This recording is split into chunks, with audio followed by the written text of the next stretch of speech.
when there's no retard in the music. I'm Hilda Ryan with your quick tip for piano teachers.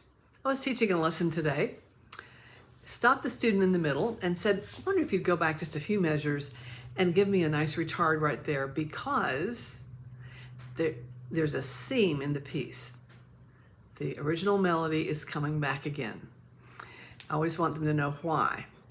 And she said, well, I was wondering about that, but there was no retard written. So I stopped just a moment and made it a teaching point. And I said, you know, at this point in your learning, which is elementary stage 6, we're on the cusp of intermediate level repertoire. And I'm introducing you to the style periods. You've memorized the dates and some of the most important composers. And I'm introducing you to what it means to play in Baroque style, classical, romantic, or contemporary style. So let's just talk a minute about retards. So some composers write a lot of things, almost everything that you could possibly want to do, write it out in the music. And then there are some like Bach who had absolutely nothing. And then there are a lot in the middle that write a lot of things, a lot of crescendos, but maybe there's not a retard at a seam or at the end of the piece. Now, I tell my students that the end of every piece needs to have a retard, a little bit at least, to signal to the listener, because that's what it's all about, helping the listener to understand. Signal to the listener, this is the end of the piece.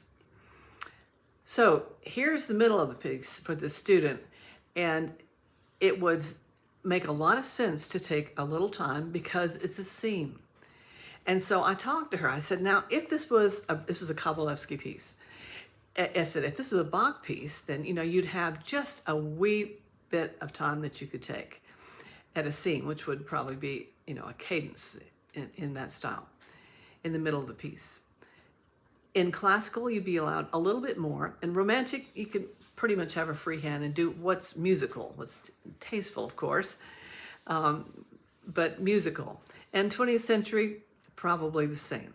So I explained to her that Kabalevsky was writing in the 20th century time period, but probably more like a late romantic style, or maybe neoclassical, and what that meant.